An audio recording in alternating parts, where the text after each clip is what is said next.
Good morning বন্ধুরা, তোমরা সবাই কেমন আছো? আশা করি ভালো আছো। চলে এলাম নতুন একটা সুন্দরবনের ভিডিও। সকাল সকাল দেখতেই পাচ্ছ। তো এখন যেহেতু বাবার বাড়িতে রয়েছে, প্রায় কেটেই গেল দেখতে দেখতে 3 মাস।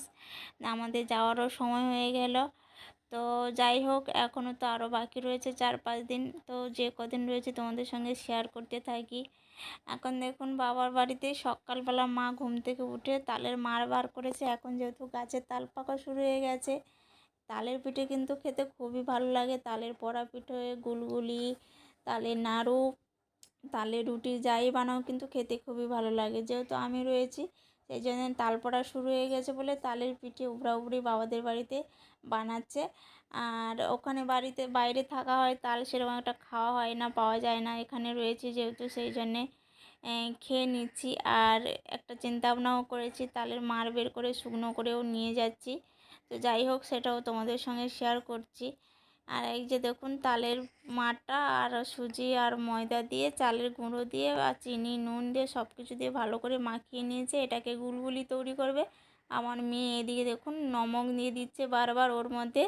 তারপরে যে দেখুন, তালের গুলগুলিটা মানে নাড়ুটা যেটা বানানো হয়ে গেছে, সেটা তোমাদের সঙ্গে শেয়ার করতে পারিনি।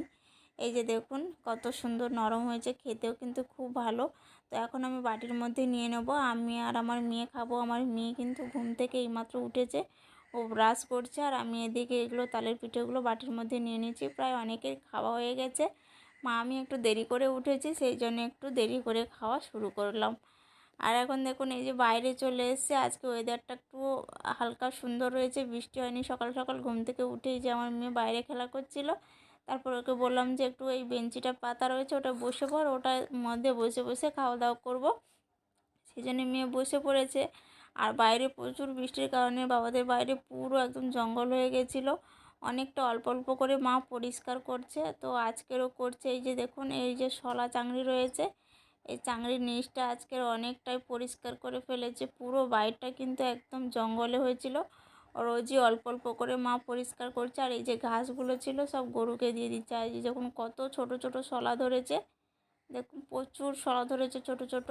যত খাওয়া হচ্ছে তত কিন্তু আরও ছোট ছোট হচ্ছে। আর এই যে দেখুন, এই ঘাসগুলো পুরো একদম ধান গাছের মতন বড় বড় হয়ে যায়, পুরো জঙ্গল হয়ে যায়। আর বাইরে যেহেতু প্রচুর স্লিপ হয়ে যায় বাবাদের, এই জন্য ঘাসটাই বেশি হয়। আর এই যে দেখুন, ভাইয়ের ছেলে, ভাইয়ের বউ বসে রয়েছে এখানে, কেমন হাসছে দেখুন, খিক খিক করে। ওকে যত ওর সঙ্গে কথা বলছি ও হাসছে। এখন 1.5 মাস হয়েছে, কিন্তু এত সুন্দর হাসে। কথা বলতে পারে না, কিন্তু কথা বললেই হাসতে থাকে ফিক ফিক ফিক ফিক করে। এই যে দেখুন, আমি যত কথা বলছি ওর সঙ্গে, ও হাসছে আর দেখছে। বাইরে আসলেই খুব মজা পায়, এদিক ওদিক দেখতে থাকে। এখন যেহেতু বৃষ্টি হচ্ছে, রোজ রোজ বাইরে বেরোতে পারে না, যখনই একটু রোদ্দুর হয় তখনই বেরোয়। আর এখন দেখুন পুরো, এই যে দেখুন গাছে কত সুন্দর ফুল ফুটেছে। আর এদিকেই দেখুন, বাবাদের এইখানে এই যে গাছগুলো দিয়েছে, তো তার সঙ্গে সঙ্গে এইখানে যে খুব বস্তার মধ্যে মানে খদার মাটি ভরে এখানে আদা গাছ লাগিয়েছে। খুব সুন্দর কিন্তু হয়েছে। এগুলো কিন্তু সবে বেরোচ্ছে। খুব নাকি ভালো আদা গাছ হয়, আমি কোনো দিন দেখিনি। আদাও কিন্তু প্রচুর হয়। আমার বাবাদের প্রত্যেক বছর এখন লাগায়, বিয়ের আগে কিন্তু লাগাতো না, এখন এইভাবে লাগায় বস্তার মধ্যে। প্রচুর নাকি আদা হয়। তো যাই হোক, আমি তো কোনো দিন দেখিনি নিজের চোখে যে কতটা হয়। বলছে যে হয় কিন্তু খুব ভালো।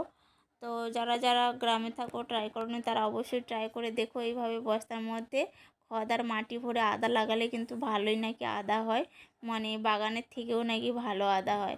তো যাই হোক, এখানে আমি চলে এসে আমার আমি একটু খাবো বলে আমার মেয়ে খাচ্ছিল। তারপরে ভাবলাম যে আমি একটু খেয়ে নিই, ব্রাশ তো করে নিয়েছি। তো আমিও মেয়ের কাছে বসে পড়েছি, একটু খাচ্ছিলাম। খেতে খেতে ভাইয়ের বউ আবার বাড়ির ঘরে ঢুকেছিল, আবার ওকে নিয়ে এসছে বাইরে একটু শুকাবে। কারণ সবসময় ঘরের মধ্যে থাকে, তো বাইরে একটু শুকালেও একটু ওয়েদারটা ঠিক রয়েছে, একটু খেলা করবে, সেই জন্যে ওকেও বাইরে বার করে নিয়ে চলে এসছে। তারপর রাতে এই যে নুডলস বানিয়েছে মা, তো নুডলস সবার জন্য বেড়েছে। আর শশা, বাড়ির শশা সবার জন্যে, তো বেশি বেশি করে শশা কেটেছে। আর মা আর মেয়ে নিচে বসে পড়েছে, গামলির মধ্যে রাখা ছিল, বড় গামলির মধ্যে, যেহেতু অনেক লোকই খাবে। সো গামলি নিয়ে বসে পড়েছে। তারপরের দিন সকালবেলা আবার চলে এসেছি, ঘুম থেকে উঠে ব্রাশ টাশ করে মেয়ে দেখুন ঘুম থেকে উঠে চুলটাও ছানা হয়নি, বসে পড়েছে। শশা কেটে নিয়ে এসেছি, মুড়ি, আর এদিকে নুডলস ছিল, ওটাকে গরম করে নিয়ে এসেছি। আর ওর মামিকে দিচ্ছিল শশা একটা, তো খাচ্ছিল। তো যেহেতু বাড়ির শশা হচ্ছে তো প্রচুর শশা খাওয়া হচ্ছে। তো আমি যে কদিন রয়েছি প্রায় বলতে গেলে দুবেলাই শশা খাচ্ছি, আর বাড়ির সবাইও খাচ্ছে। তো বাড়ির শশা যে কটাই উঠছে বেচতে হয় না, সবটাই কিন্তু বাড়িতে খেয়ে নিচ্ছে। তো যাই হোক, এখন দেখুন এই যে তিতা জল ভিজানো ছিল আমার মেয়ে খেয়েছিল, আর এই যে শশাগুলো তোমাদের সঙ্গে শেয়ার করছি। এই যে দেখুন এই কটাই শশা রয়েছে, সারাদিন সবাই খাচ্ছে তো, আর অল্প কটাই রয়েছে, এগুলো কিন্তু সব বাড়িরই শশা। এই যে দেখুন, আর উচ্ছাগুলোও অল্প নিয়ে এসছে, উচ্ছা বাগানও করেছে, উচ্ছাগুলো তোলা হয়ে গেছে অল্প নিচে। আর এই কলাটা দেখুন, এটা কিন্তু গাছেরই কলা, খাওয়া প্রায় শেষ হয়ে গেছে, দুটো রয়েছে জোড়া, ওটাই তোমাদের সঙ্গে শেয়ার করছি। আর এদিকে মেয়ে দেখুন বসে রয়েছে, আর দেখুন 4টে শালিক রোজই আসে, আমার মেয়ে মুড়ি দেয়, ওরা কিন্তু খেতে থাকে। এই যে দেখুন শালিকগুলো কিন্তু রোজই বাড়িতে আসে, সকালবেলা দেখতে কিন্তু খুবই ভালো লাগে। 3টে আসে, 4টে আসে, আর আমার ভাইয়ের ছেলে দেখুন দুলার মধ্যে ঘুমিয়ে রয়েছে, ঝুলার মধ্যে। আর আমার মেয়ে দেখুন ওই যে কলাগুলো দেখিয়েছিলাম, ও 2টো 3টে নিয়ে চলে এসেছে মুড়ির সঙ্গে খাওয়া দাওয়া করবে বলে।